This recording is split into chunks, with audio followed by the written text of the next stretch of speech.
اور جنت کی سب سے قیمتی جو نعمت ہے نا وہ اللہ کا دیدار ہے۔ اس لیے فرمایا کہ دنیا میں اپنی نظروں کو نیچی رکھو، گناہوں سے بچنے کی کوشش کرو، اپنی تنہائیوں کو، اپنے موبائل کو اور اپنے دل کو پاک صاف رکھو، گناہوں سے بچنے کی کوشش کرو۔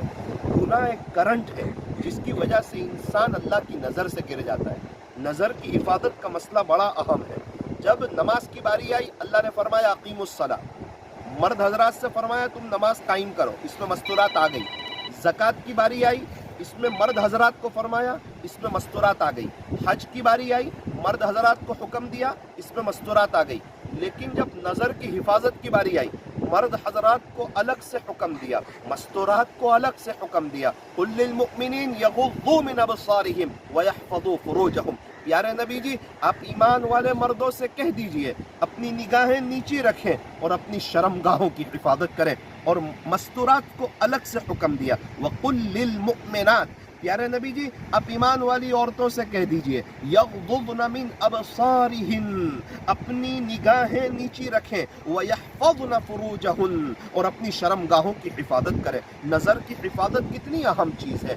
آنکھ کیمرہ ہے اور دل میموری کارڈ ہے، جیسا دیکھو گے ویسا دل میں عکس پڑے گا۔ اس لیے فرمایا کہ شریفانہ چال چلو، باحیا زندگی گزارو، نیچی نظر سے چلو اور نامحرموں کو دیکھنے سے بچو، غلط چیزیں دیکھنے سے بچو، موبائل میں غلط دیکھنے سے بچو۔ ان آنکھوں سے ہمیں اللہ کو دیکھنا ہے، اپنے نبی کو دیکھنا ہے، جنت کو دیکھنا ہے، آخرت کے مناظر کو دیکھنا ہے۔ یہ دنیا وقتی ہے، فانی ہے، ہم مر جانے والے لوگ ہیں۔ کتنے لوگ ہیں بد نظری کرتے تھے، آج قبروں میں سوئے ہوئے ہیں۔ پوچھو ان کو قبر میں ان کے ساتھ کیا ہو رہا ہے۔ کیا مجھے اور آپ کو نہیں جانا ہے؟ کیا دنیا میں ہی رہنا ہے؟ کیا اللہ سے ملاقات نہیں ہونے والی ہے؟ کیا یہ آنکھوں کے بارے میں سوال نہیں ہوگا؟ ہم نے آپ کو آنکھیں دی تھی، آپ نے آنکھوں کا کیسا استعمال کیا؟ یہ سمندر کنارے، یہ ویراول میں مجھے ایک بات یاد آئی۔ ایک جگہ ہم لوگ گئے تھے، مجھے بتایا ایک ساتھی تھے، وہ فش وغیرہ پکڑتے تھے، تو ان کے 4 مہینے لگے، وہ اللہ کے راستے میں گئے۔ 120 دن مسجد میں سونا، پہلی صف میں نماز پڑھنا، 5 وقت کی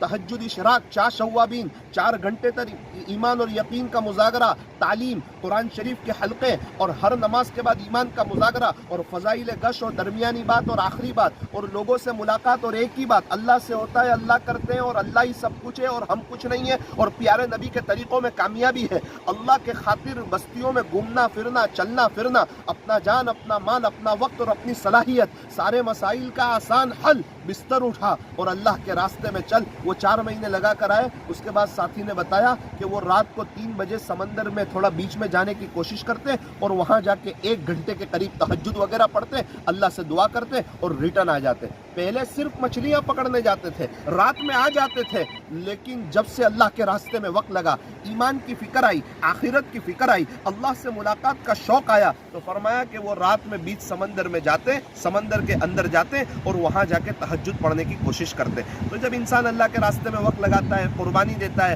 تو اس کو نمازوں کا اہتمام سمجھ میں آتا ہے، زکوٰۃ کا اہتمام سمجھ میں آتا ہے، گھر میں دینی ماحول قائم کرنا سمجھ میں آتا ہے، اپنے بچوں کو حافظ، عالم، قاری، مفتی دین کا داعی بنانا سمجھ میں آتا ہے۔ اس لیے اللہ کے راستے میں وقت لگاتے رہو اور کسی اللہ والے سے بیعت ہو کر ان کے معمولات کی پابندی کرتے رہو۔